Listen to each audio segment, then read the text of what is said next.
Hello, and welcome to Postcards from a Soul and Her Human. I'm the human, Gina.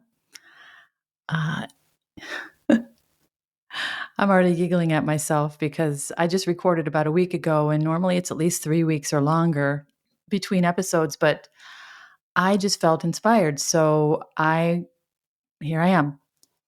So it is early in the afternoon on a Saturday. It is really cold outside. So on days like today, I like to sleep in, and I also like to. Who am I kidding? I sleep in every day these days. I really like to sit in my glider at my back doors, my sliding glass doors, and just look at the yard and the sky. And whenever I get the opportunity to do this, which has been a lot lately, I find myself daydreaming, and I think it's just kind of interesting because. I don't ever remember doing this before, like in my life. Like I've never been a daydreamer. I've always kind of just, been nose to the grindstone and my ideas about the ethereal world were never really anything that I thought too much about or I worked on. This is before the end of my marriage, so I would say before the last couple of years. And I never really thought about you know, what my life could look like if I had the ability to make it what I wanted. I always just accepted what came to me. I think most of us do, and we hope for the best. We prepare for the worst and hope for the best. It just kind of becomes the way we think and the way we operate. And I'm no exception. I was exactly the same way for the majority of my life. And I find it interesting now to be in this different energy, and I have to categorize it as my energy and not my mind or my head or my brain, not even really my heart. It's my energy. It's my energetic um, self or that part of me. And I've talked about this a lot. So I think by now, if you've listened to more than a couple of my episodes, you know what I mean by my energetic self. This is my soul who is dreaming about the future. And it's really interesting now to be in this new space because I've never been in it before. I guess maybe I've never consciously been in it before. We all daydream, but what I've noticed lately, and I have a really deep connection with my spirit team. These are my soul team members. These are souls who are not incarnated on earth currently, who are my support system in the other realm. And I've talked about them also at length. And I have a little ritual with them every day. I say good morning and good night to them every day. And gratitude has become a huge part, although it's always really been a big part of my life, is gratitude for what I currently have, even in the worst of times. I was always kind of innately grateful for what I had because I knew that life was a gift. And even though I didn't really understand any more than that, you know what I mean? I didn't really understand why I was here, what I was doing at that time. I always just understood that life was a gift. And if we don't look at it that way, then we're missing the point. And of course, now that I'm informed uh, of this truth, not only by my spirit team in the universe, by synchronicities in my life, and by how effortless my life has become because of this different energy I'm in, uh, I just I just really believe that it's all a gift, and maybe I knew without knowing that I was learning and I would eventually get where I could appreciate it more intentionally or with more understanding. But at that time, even in the worst of times, and I'm talking, and there have been a couple of low points in my life, I've always kind of known that, being gracious and having gratitude for this life was important. And I didn't understand how important it was until really now because when you're grateful, you become, I talked a lot about this in the last episode, you become eternally abundant because you're grateful for whatever it is you have. And we're always lacking something in our perspective, depending on where where you sit in life. If you were born poor and you lived in poverty, then you want food and comfort and security. If you're born wealthy and you live in material abundance, then you want an empire and fame. It really depends on where you're sitting, what it is that we feel we're lacking in our worlds. So again, perspective is everything, which I talked about last time. But when I speak to my soul family, I do it in a personalized way because that's I feel very connected to them. So, I'm grateful to them individually because I've been introduced to them, at least or actually six of them by name. I speak to them, directly, and I tell them how grateful I am for them, and that I see them, which has become something that's comes out of my mouth a lot for some reason. Well, I know the reason. The reason is that the one thing as a soul that I've seeked or searched out this entire lifetime is to be seen, is to be recognized for the person that I am, for the gifts that I possess, for the love that I give. And of course, my last love relationship was a huge lesson for me, and it lacked those elements that are really most important to my soul. And the reason why I went through that relationship without those elements of being seen by a loving partner, I was meant to learn to feel deserving of that. So that's why I went through that devastation, that relationship with a man who was incapable of seeing the real me, and only honestly he couldn't see himself either. So I won't go back into that story, but I was meant to go through that experience so I could learn to love myself. And therefore, in that love, I would expect to be seen and appreciated, and I would not accept anything less. And that's why we go through these learnings, these lessons, these karmic lessons, because we have to learn to love ourselves. If we don't learn to love ourselves, then we don't believe we deserve anything. Whether we tell the world or ourselves in the mirror that we do, it doesn't matter. And this is, again, I talked about this in the last episode, our energetic signature.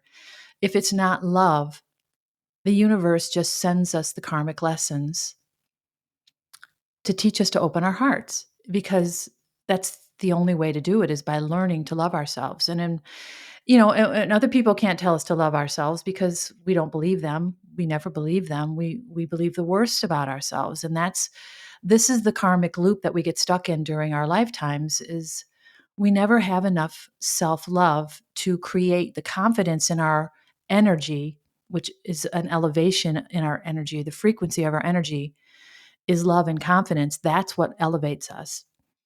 If we never get to that higher energetic vibration, we're never able to accept or receive abundance for ourselves.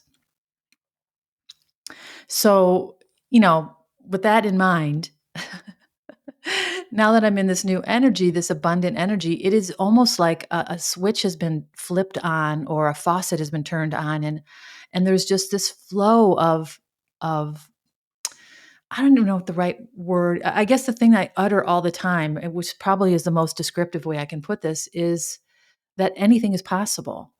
And I feel like I could walk outside my front door at any moment, and there would be a unicorn in my yard eating dandelions. It like anything is. I'm not just talking about the earthbound things we that are possible. Winning the lottery, or meeting that a person who becomes important to you. Not just the things that we're used to experiencing as wonderful gifts, but I'm talking about like cosmic stuff, like miracles, like things that alter the direction of your life in a moment, because the universe blesses you because of your receptivity, your ability to receive blessings. We don't realize that we block our own ability to be blessed. We don't realize it because we are so hung up on our flaws and what we ingest, the garbage we ingest from the media and other people who aren't thoughtful or conscientious.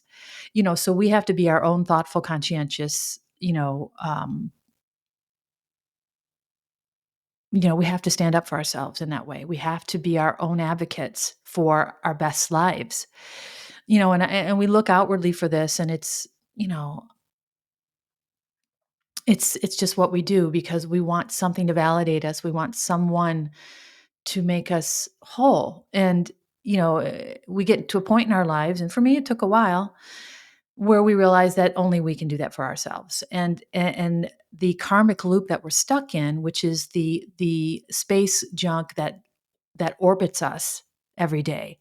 And this is our pain, our disappointment, our bad relationships, our bad habits, the things that we want to change in our life, but we don't know how to change. The relationship with that person who doesn't respect you, who doesn't see you. And we want to have empathy, and this is a double-edged sword for deeply empathetic people. And this is something I had to learn the hard way is, empathy is a wonderful thing when you see other people and you see the root of their behavior. You see their demons. So you want to have empathy and you're compassionate for them and you want to help them. But if we don't understand our own need for clean, clear, energetic bodies, we allow ourselves to become garbage receptacles for those who can only spew garbage. So by being open, we don't know how to take care of ourselves. So, I think I put it this way before: when you see the best in other people, it's difficult to see the worst because you're only wired one way or the other. And you don't want to be negative and think the worst of people, because then you're in that low vibrational energy. And, there's a whole price to pay for that. It's living in a dense energy that doesn't allow you to elevate. So we try really hard to stay away from that. Us empath, or the word empath is so overused these days. I hate to use it, but us empathetics, we are these open hearts and we want to help. So we become these garbage receptacles, and then we become overloaded with the negative energy of other people, and we don't understand as empathetic people how it damages and weighs us down. Even if I don't feel that way myself, by absorbing your negative energy, it comes into my body. And this is one of the reasons it was so difficult for me to leave my ex-husband, is because I was so weighed down by his energy, which was so strong and powerful. And, it was difficult to discern my own energy from his. And this is one of the difficulties with being an empathetic person. And take it from me if you haven't hit rock bottom in this regard, because I have. So I can tell you without any hesitation that boundaries are incredibly important for open-hearted people. And you're not taking away from other people by creating your own boundaries. You are protecting yourself as a receptacle, and you are only taking in the things that you can process and release. So you have to learn those things. You have to learn your boundaries. You have to learn what you can take in, and that what you take in, you have to be able to release. And if you get overwhelmed with other people's shit, it becomes difficult and then impossible to process. And then you, the empathetic, becomes weighed down by it. And I was so incredibly weighed down by my lack of ability to care for myself energetically. And this is what I'm talking about. My empathy and compassion is I allowed it to be, forgive me, raped by a person who didn't have an emotional compass. So, it's not his fault. It's mine. I'm responsible. If I walk into the lion's den and I don't have a sword and a shield, then it's my own fault that I get eaten by the lion. You know what I'm saying? We have to care enough about ourselves to protect ourselves from those who would take without giving. So, and this is not to villainize the people who don't know any better, but just because you don't know any better doesn't excuse you from damaging me. So again, not their problem. This is mine. I have to manage my own energy, my own people's access to my energy. It's up to me to manage, because if I leave it up to them, you know, just like if you leave money on a table and on the side of the road, it's going to be gone in 5 minutes, and nobody's going to leave you anything. So, it's up to us empathetic people to take care of our own energy. So, I got on this tangent because I was talking about the way the energy I'm in right now, and how it was hard earned, I guess, because I know now that the next person who comes into my life in the role of a love, partner is he's gonna have to he's gonna have to be self-loving, because I don't have the capacity to love someone for them. I don't have the capacity to love us both. So you don't have to love either of us. You know what I'm saying? Which is the relationship I was in before. Wow, I never really put it that way, but that is powerful. we That's what I did. I loved both of us until I was completely drained. And he just looked at me like he had no idea what I was why I was leaving him. Do you know what I'm saying? It was not within his capacity to see me clearly enough to know that I was suffering, that he was taking too much. So he just took and took until I literally broke in half. So, now that I've regained this power, and I've gotten this new identity, which is what it is. The old me has died. She died with my ego. She died with because the ego was the master energy before I found my soul. The ego told me what to do every day. And the ego only knows what the ego knows, and the ego only knows to protect and cherish the human world and the physical things, and pleasure and comfort. So, the ego didn't understand that I was suffering beneath the ego. I was suffering in my energy, in my soul.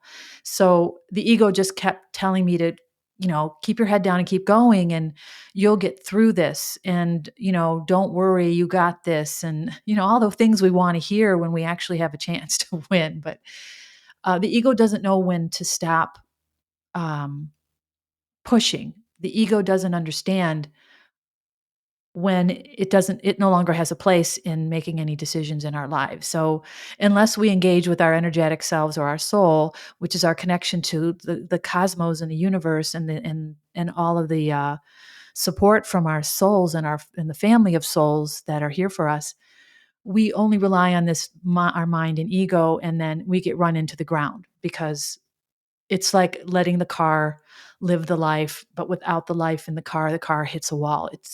You know, it's kind of a loose example of what I mean, but the soul drives the car only goes where the soul takes it. And if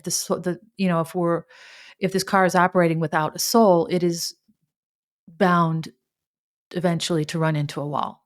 So, um, when I finally let the ego die, the old me died with her. And I think about her, and I'm very empathetic and compassionate towards her, but she is no longer who I am. She is a version of my past. She is a version of who I am now. I am an elevated version of her. And I'm sure I have yet to have other elevated versions of me yet to come, depending on my ability and capacity to expand energetically beyond the human form and into my true home, which is the universe. And so every time I do one of these episodes, I'm expanding, because I'm not only talking to you, I'm cathartically hearing myself speak, and honestly, my soul speak. So I'm being informed along with you, because that's what the beauty of these podcasts, and them being just kind of a free flowing energetic dialogue is. I don't know what's going to come out, and I don't worry about it, because I'm learning too. I'm expanding every time I do this. Every time I write something, every time I write in my book, I'm expanding my energetic body, because I'm honestly taking up the space I'm meant to take up in this world. So, when I picture myself now as a human being, before, when the ego was in charge, I was a small person who was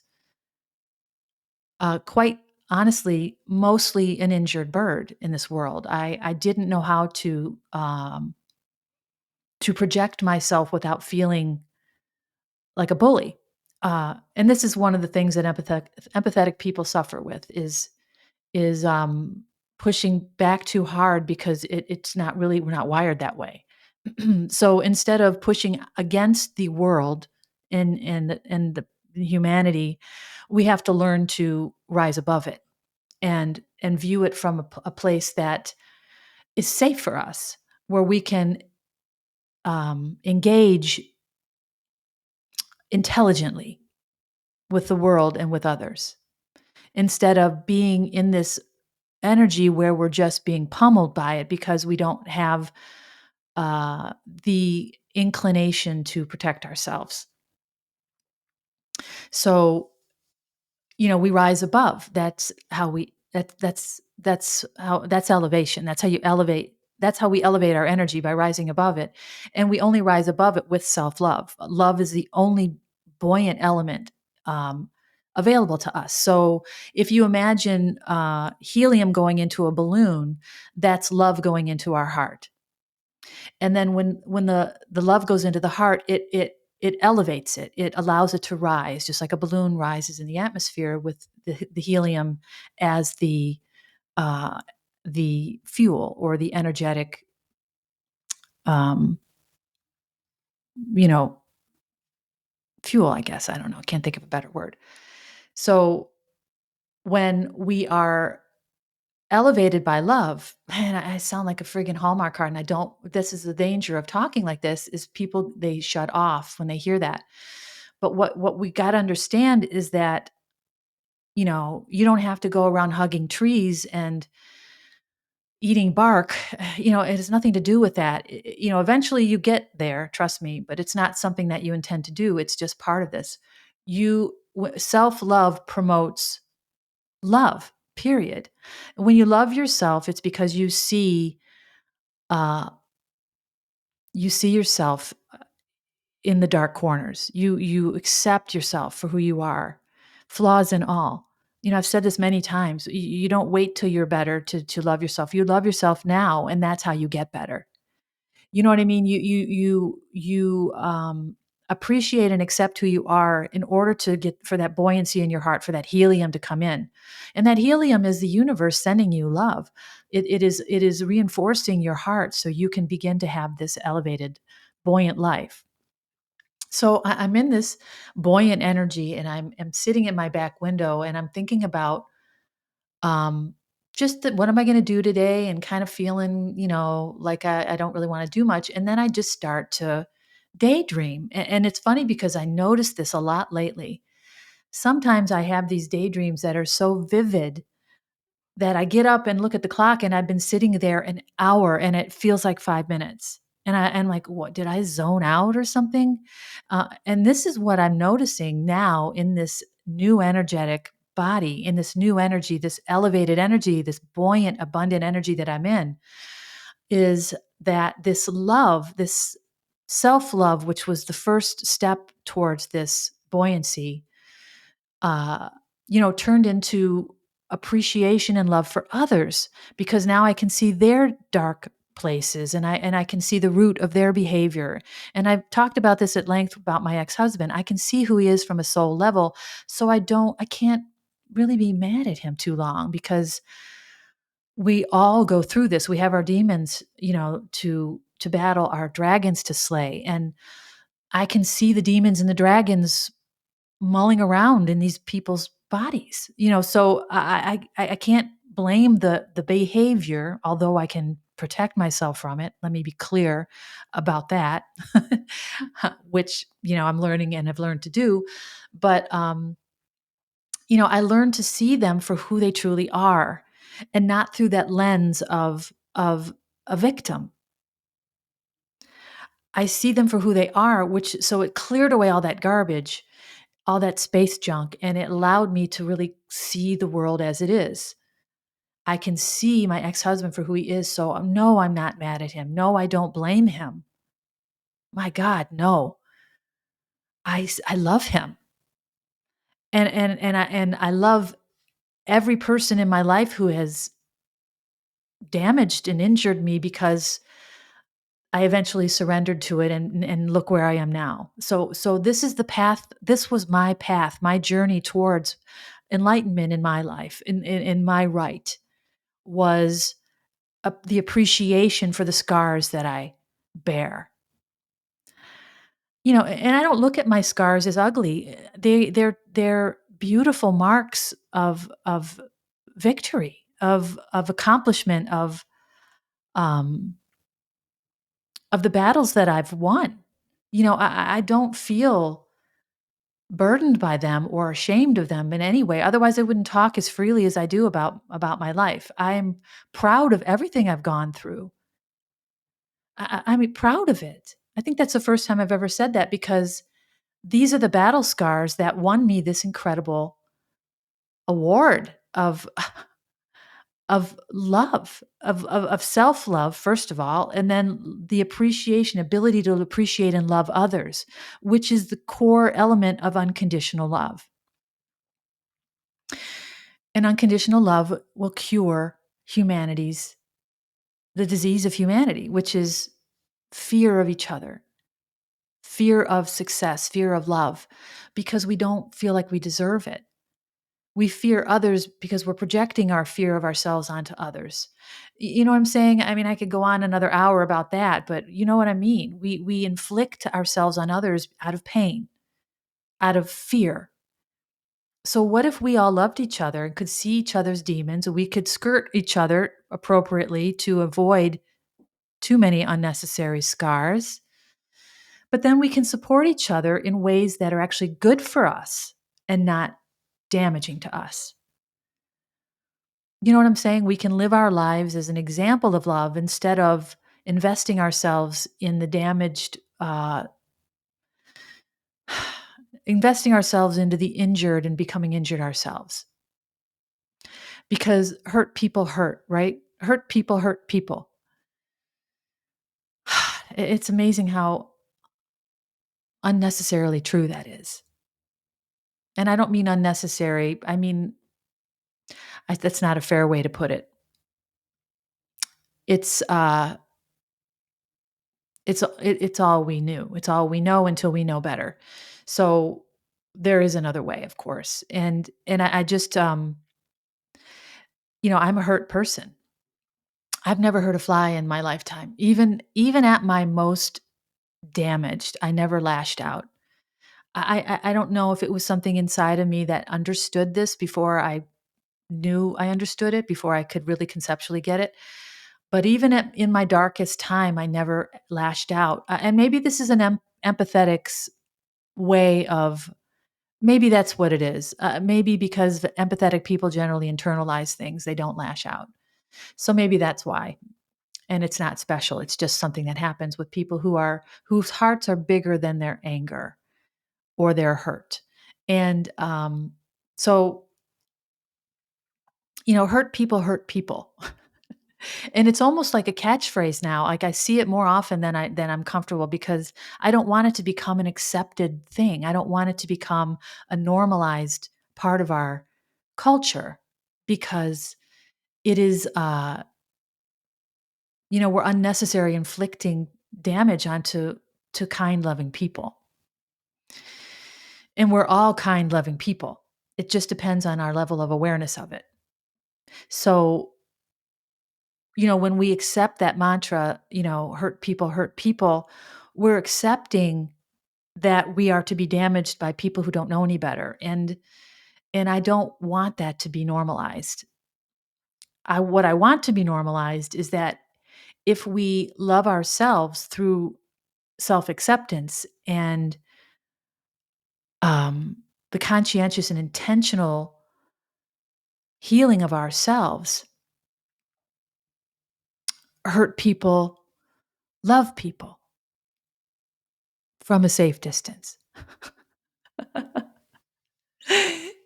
don't know what the mantra would say. That's a little bit cumbersome, but you know what I'm talking about. Then hurt people would no longer hurt people. They would become advocates for self-love because they know what it feels like to be hurt. And just like a non-smoker becomes an advocate for non for I'm sorry, a former smoker becomes an advocate for non-smoking. That's what I'm talking about. They have the understanding because they've been through it, so they know how to effectively communicate what they have learned. So, as somebody who's been through a lot of crap in her life, I am now in a position where I can effectively, hopefully, talk about it, and inform people and ignite people. And however it lands, I guess is however it lands, it's really not my responsibility. It's only up to me to put it out there in raw and unfiltered terms.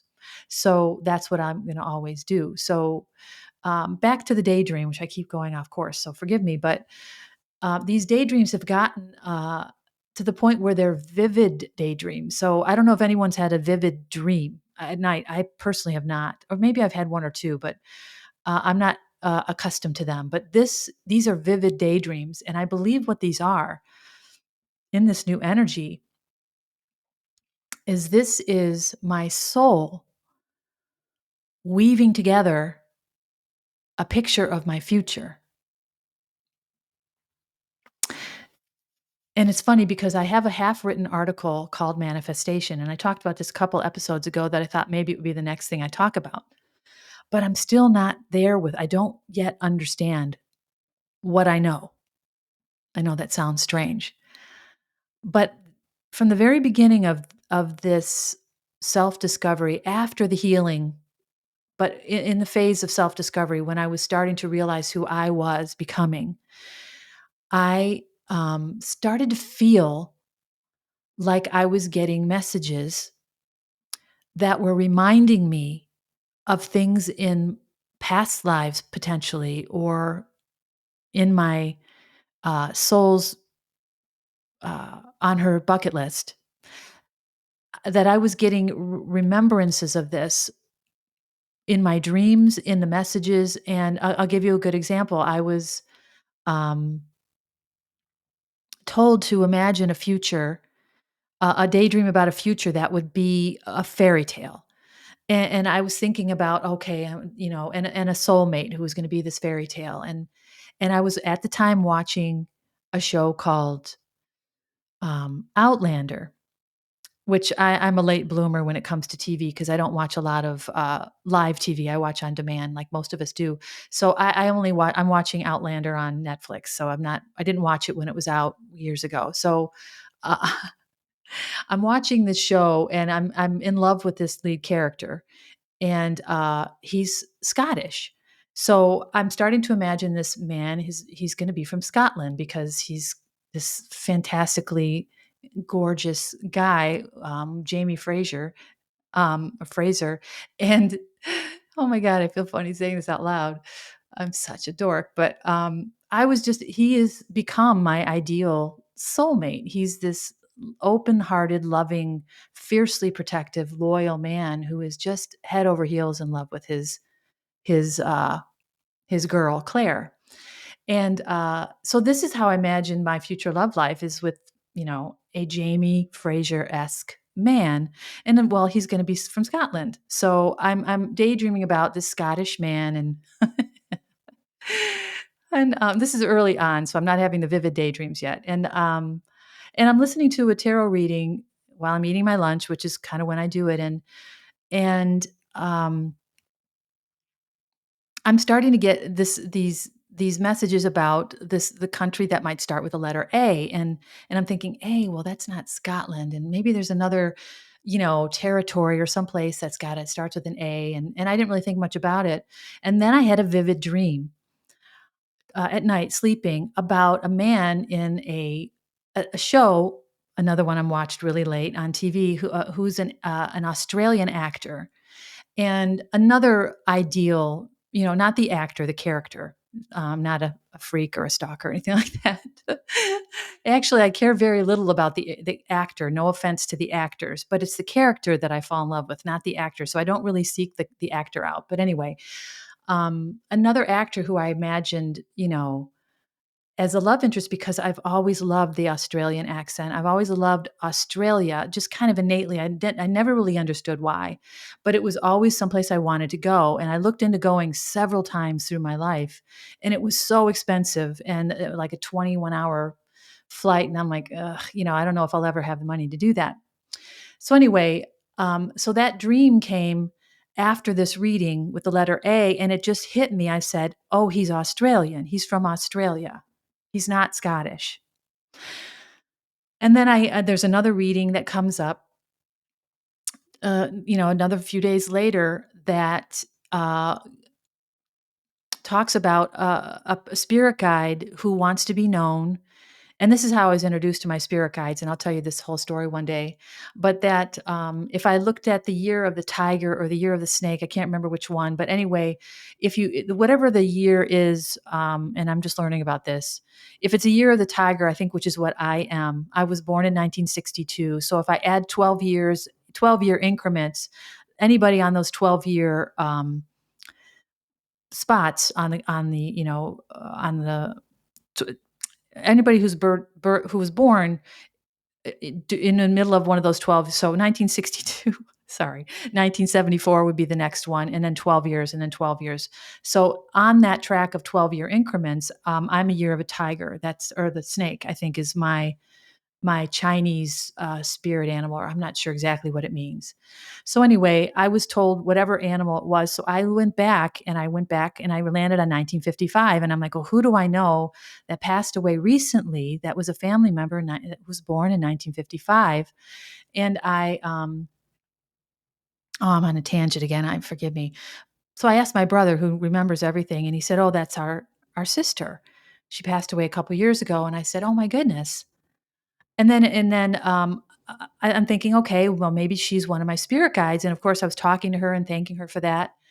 And because we did not have a close relationship in real life, so I was kind of honored that she would become a spirit guide and guide me from the other realm. And I was kind of talking to her, and then another day or two later, I get another reading that says again a first initial of a country potentially, and it was Z.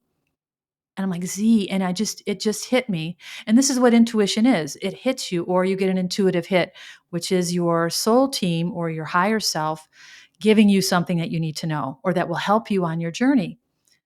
So the intuitive hit was, he's not from Australia, he's from New Zealand.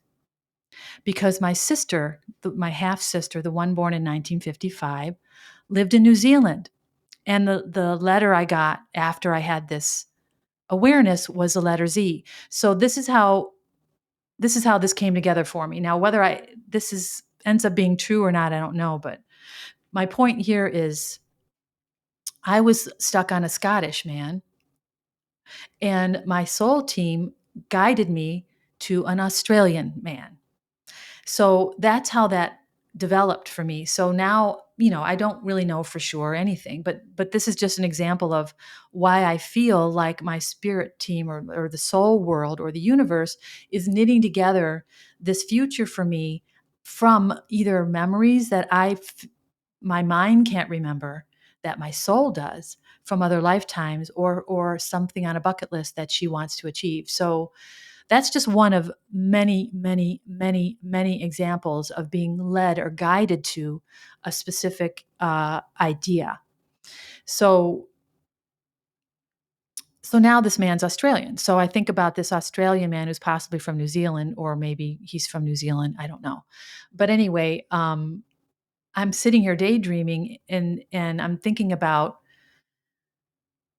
what my life would be like, in the company of this man, and how he would have to be, he'd have to love himself. He would have to be powerful enough to stand next to me in this new energy that I'm in. And I'm telling him that, I'm going to be a handful because I know who I am and I know what I want, and I'm not going to shy away from that. And I'm not going to be a bully, but I know who I am. I'm comfortable in my own skin, and I am a very big soul. I mean, like huge. Like my soul is ancient. And I take up a lot of space. And if I'm going to be in a love relationship, that man has to love himself. And I said this way back in the sex talk we had in a podcast called Sexuality, that the man who comes into my life has to love himself, because he cannot be, if he loves himself, he won't be intimidated by my energy. He won't be threatened by my energy. He won't sabotage us because he doesn't feel like he deserves me. You know what I'm saying? So, or he won't pretend he's someone else to stay with me, which is what I experienced in my last marriage. So my point is, and that was before I knew who I was in my last marriage. And my energy was still very big, even though I was not wearing it fully. So now I'm in this new energy, and I know that I'm going to be a lot for a love partner. That I take up a lot of space now. So I'm daydreaming about this man, and it's not like, oh, I hope I find a guy who loves me. It's like, dude, you better be you got to be fully formed if you want to be in this atmosphere, because otherwise you're going to suffocate or you're going to run. And I mean that in the most wonderful, loving way. It's not a threat at all. It's me embracing who I am now, which is this new being. I don't have the capacity to accept what comes to me anymore, and to live a life, um, just the life that's given to me.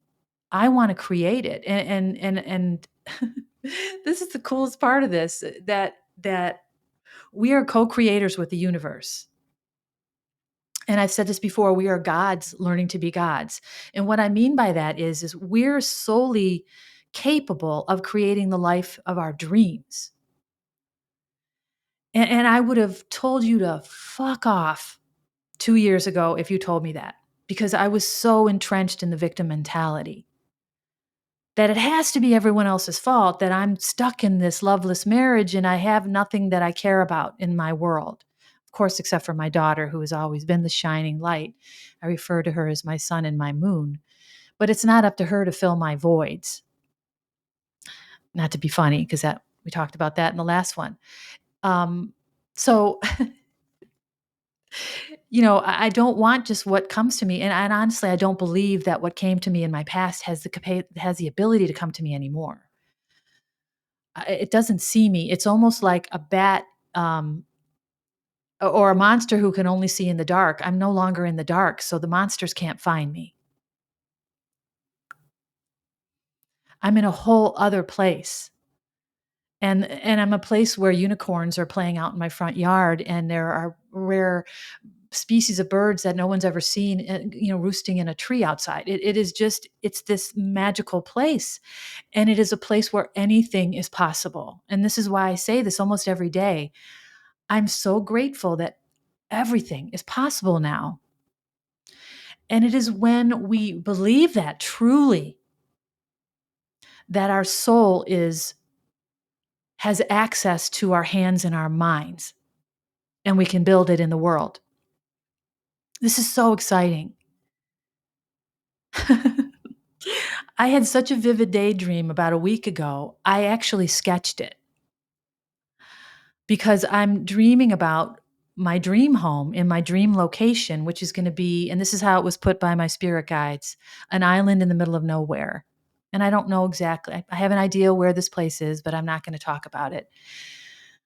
But I don't know why. I'm just not ready. But anyway, I got my sketch pad out, and I drew this home, this beautiful home that is going to be full of windows and on the ocean, with the Milky Way over top of it. So at night I can actually see the Milky Way from inside of my house. But when I go out on my patio, that is what the night sky looks like. And I'm on the ocean because I want to hear the ocean when I sleep. And that's something that my spirit guides reminded me of, which helped me stitch together this ideal, or this image of this home, But my point is that I'm not thinking of this with my brain. My soul is feeding this to me through keywords in these readings or things I see on social media posts or images I see out in the world. Like, for example, I was watching TV one day and there was a commercial with a marina, a fisherman's marina, not like a commercial one or where residential boats come in and out. It's like a fishery, a fisherman's marina, like in a rural place in the world where fishermen are only there. There's no commercial boats there. And as soon as I saw an image of this marina or this harbor is the right word. It's a fishing harbor. I instantaneously attached that image to my ideal home. And now that my home has a nearby fisherman's harbor. So, I don't know where I'm ultimately going to end up, if this is going to materialize or not. But my point is that I'm being led to these images of my future. They're not coming from my brain. This is another benefit or the benefit of this channel between the heart and the soul being wide open. And another motivation to get the junk off of that space, because that's where all of our junk piles on top of, is that channel between our soul and our heart. So without that channel from our soul to our heart, we don't learn to love ourselves. Without loving ourselves, we can't love each other. Without loving each other, there's no unconditional love. Without unconditional love, there's no cure for humanity.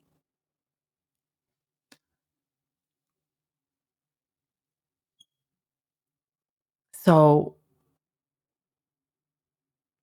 take that to the bank and deposit it. It's just the universal truth. It is the truth. And it's not something that I heard, it's something I've experienced. So I'm sure it's not just for me. We all have souls and hearts. I'm sure it's all of us. So, making an effort, an intentional effort to love ourselves is where it begins. Maybe you don't have to go through a trauma, or you don't have to sit out in the elements for 4 days with no food and water in order to come to this realization. Maybe you'll become ignited and you will do it because you intend to. I don't know. I didn't get to do it that way. I had this incredible traumatic experience that I'm so grateful for. Because obviously my head's so hard, I had to fall on it repeatedly in order for this to permeate. So maybe you won't have to do that. So these daydreams have gotten so vivid that I get lost in a zone. And it's almost like I'm channeling these images of my future life. So I don't believe he's Scottish anymore. Sorry, James. I believe he's from Australia or New Zealand, and I don't know that yet, and I could be completely wrong, and I'm willing to be wrong. But this is what I'm feeling right now. This is the energy. This is what the message is, or where I'm being led. And if he turns out to be from, I don't know, some other place, it doesn't matter. Um, I don't think that's the point. The point is that I'm being encouraged to dream as big as possible, because my soul is now dreaming. It's not just my brain, my limited brain, who only understands what it knows, and it doesn't know anything else.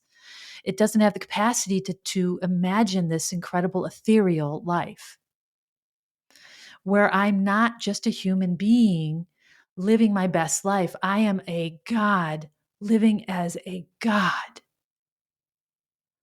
And I co-created this life with the universe because the universe gave me this godlike energy. It is the universe, this energy. There's no separation between this energy inside of me that is perpetuating or creating or co-creating this life with the universe. It is the universe in me. It is all one energy. There's no separation. So when I say me and the universe, it's really not correct. It's me as the universe. We're all one, all of us. We're all one energetic frequency. I mean, that's not right. We're different frequencies depending on where we are, where our souls are, but we're all energy. And just like a radio, we can turn stations and the frequency it goes higher, you get a different result. It's the same thing. So I may be on a different frequency than the old me, but she still exists, by the way, because of the multidimensional quality of energy. It's likely that I am living lives in multiple places right now, in the future and the past. Yeah, your brain becomes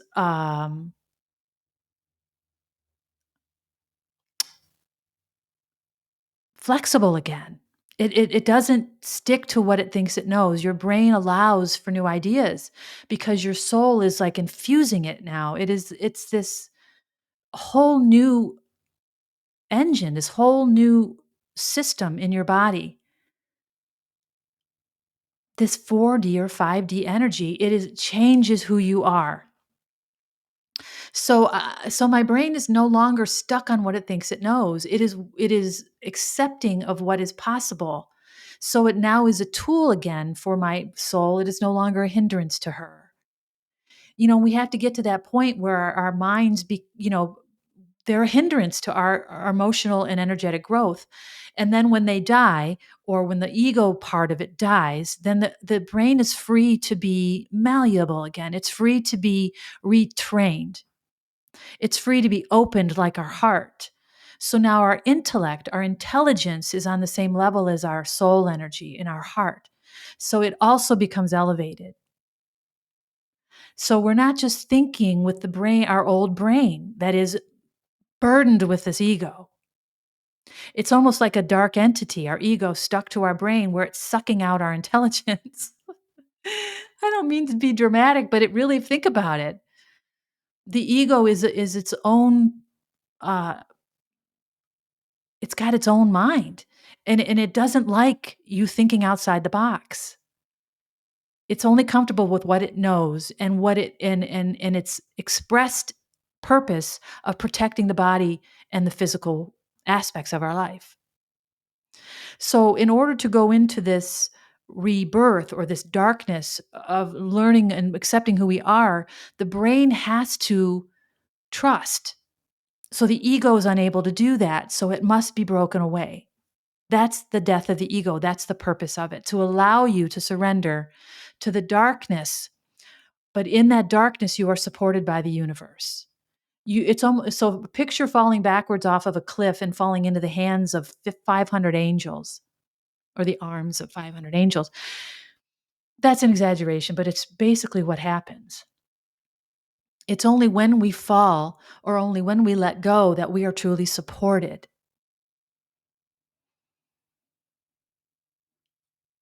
So the ego will never let us do that thoughtfully.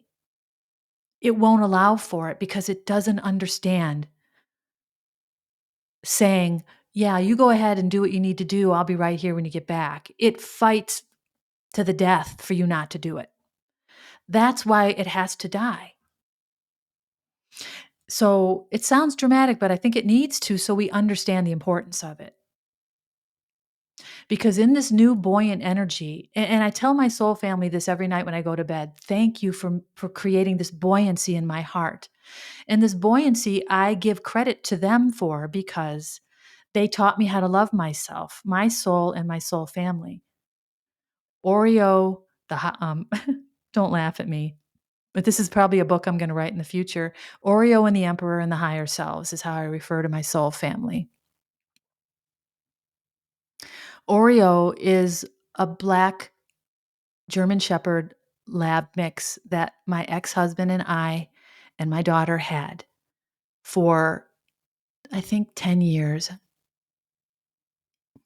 Oreo was a freak of nature as a puppy.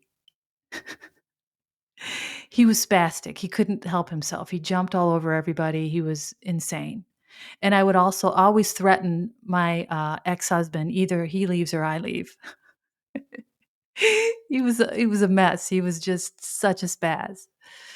And we had another dog at the time, an older dog. And when that older dog passed away, Oreo, the spastic black puppy with a white stripe, aptly named Oreo by my daughter when she first saw him.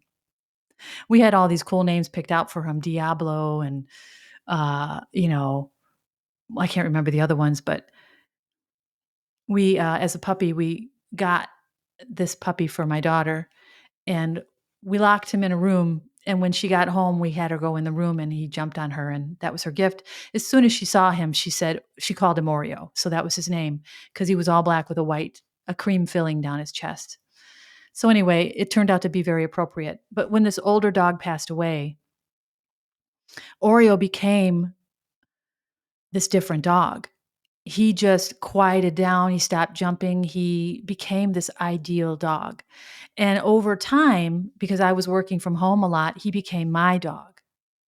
My daughter had moved out, gone to college. He became my dog. He was my dog.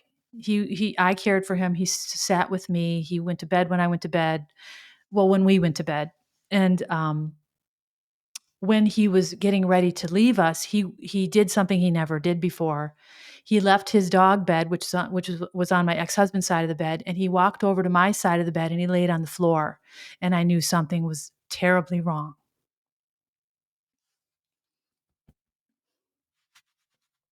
Wow, that still brings up emotions. Anyway, oh boy. We took him to the vet. He was terminally ill.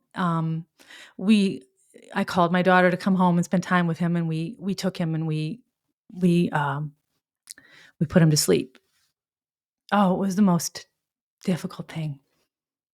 Anyway, the brighter side to this, and the reason I went off on that little tangent is I was informed later on that Oreo, or the energy or the soul that was in that dog, is now my spirit guide.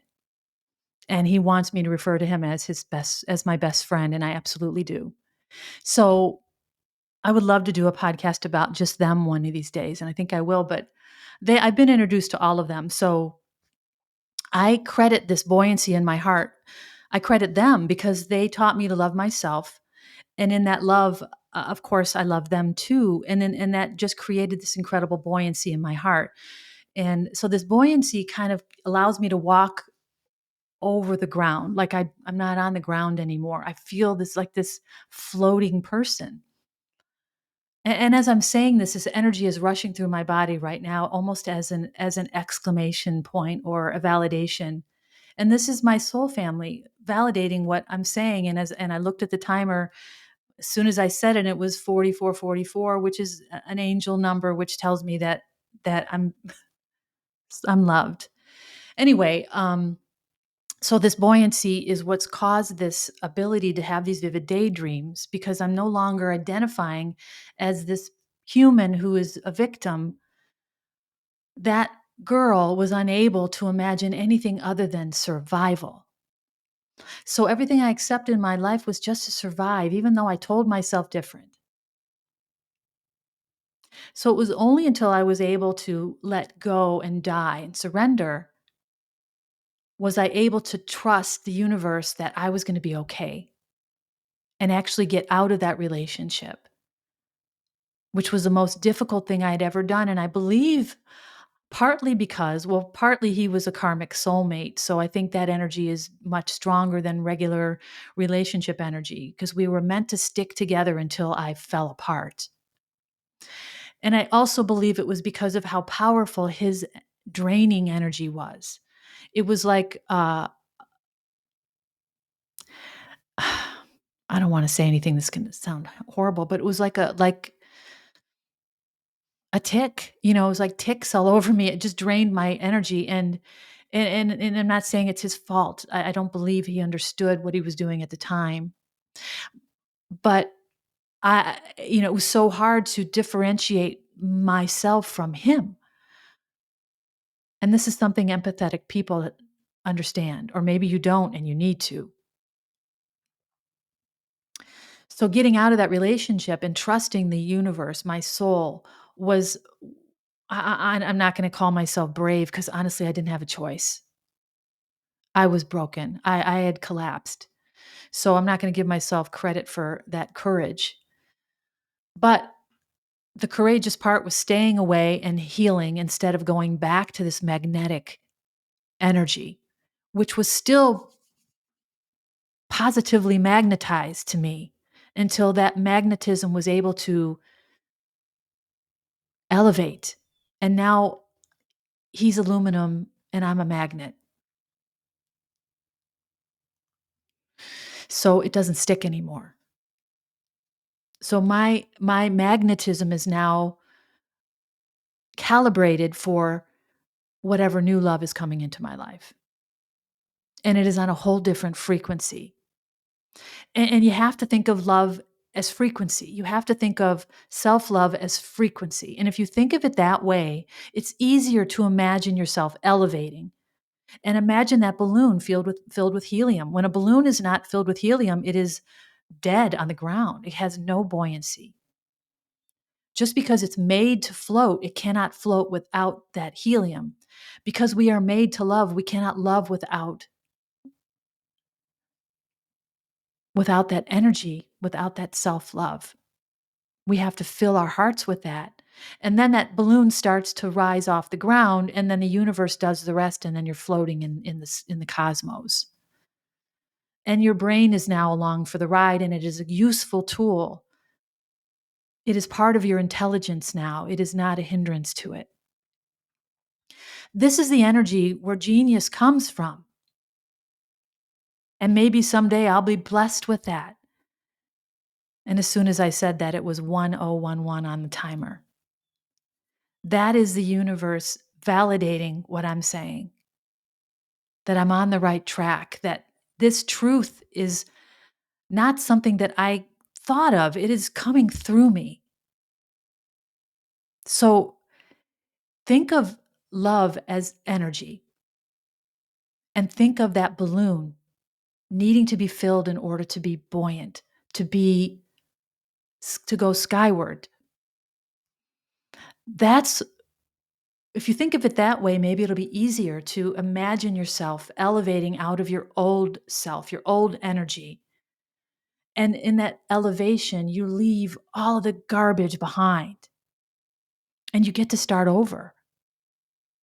Clean slate. And of course, I have many wellness practices now that I didn't have before. There's not a lot of them, just more than I had. And they're designed specifically for me, by how I'm. Let me rephrase that, by my soul, because she knows how to care for this body better than my brain does. So I do things now, the way I live my life, the way I rest, what I allow in my life, what I put in my body, where I put my energy, what I read, what I watch, what I allow in my orbit, the energy I allow in my orbit is all very selective now. And that's why I say when I daydream, this guy has to be pretty self-sufficient. He has to love himself because he will not be able to love me if he doesn't. And if you can't love me, you are not welcome in my love life. So, of course, he has to be energetically magnetized to my frequency, or I won't accept him. I can't, because I have to be true to my soul now that I know her. She's made her appearance. She's part of this. She is this human now.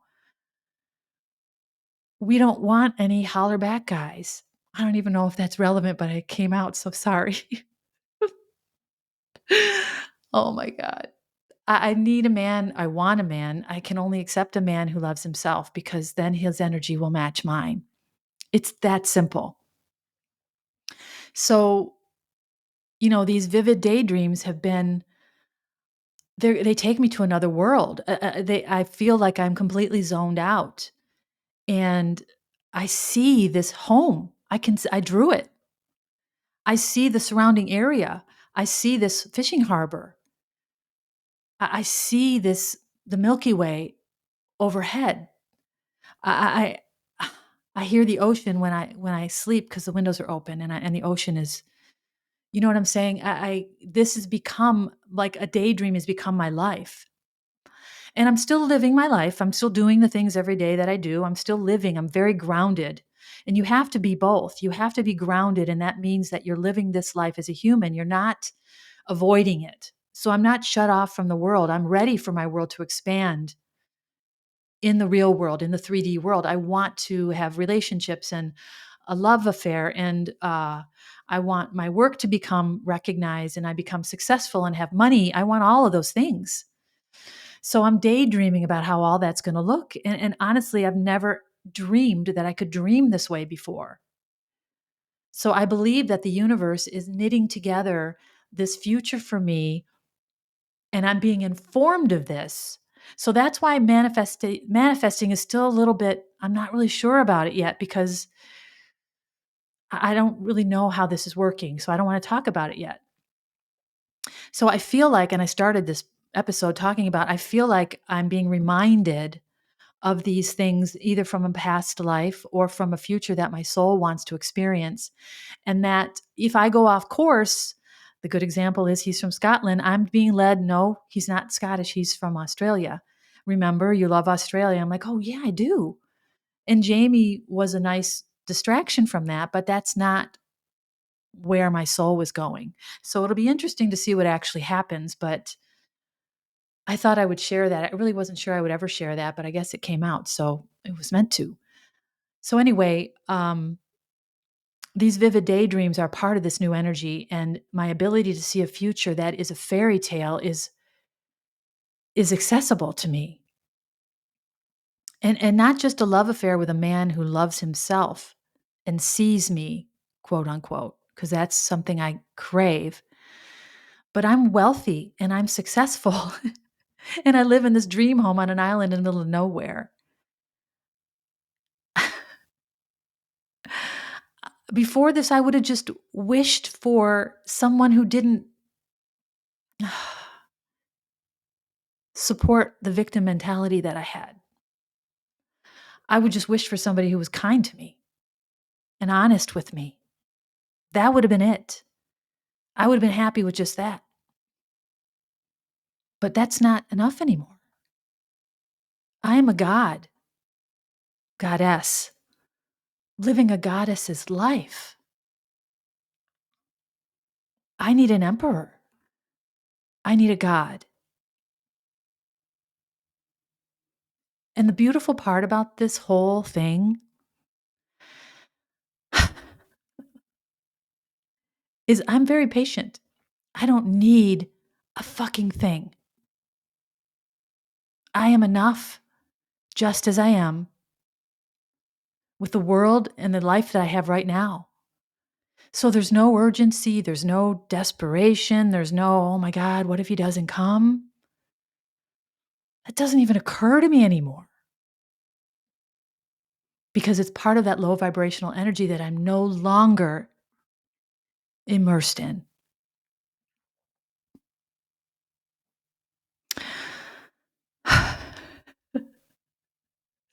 I just want to scream, but I won't do it in the microphone. Oh my gosh. I have no idea what's coming to me. I have no idea what the universe has planned, although I've been told it's pretty elaborate.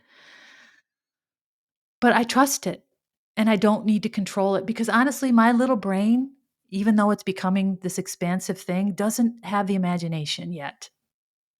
Maybe it will. But I would rather the universe, who has this perspective over my entire life and this entire world and my entire journey, my entire mission in this world, to tell me or to decide or to orchestrate what's coming. Wouldn't you? It's quite honestly none of my business. So I get hints and I get led to different places and informed in different ways, but I don't really know anything. I am just to trust and to have faith in the universal law of frequency, that I am now on an energetic frequency where this kind of abundance can find me because I am resonating in the place that it lives, that it comes from, that it originates. I'm no longer trying to float a balloon with no air in it, dragging around a string with a dead balloon on the end. I am buoyant with a million balloons filled with love from every soul in the universe. I don't fear falling because I can fly. So when you ask me to imagine a fairy tale now, it's pretty friggin' easy. And I probably sound like a crazy person to you. I promise you I'm not. And I can't wait to report what comes and whenever that is. And I don't know, maybe I'll be an old lady. Maybe it'll be tomorrow. I don't know. It doesn't matter. It's not the point. The point is the buoyancy that it allows, the thought, the knowing that anything is possible is what creates this ability to dream. It doesn't matter what the dream actually becomes. It's already beautiful.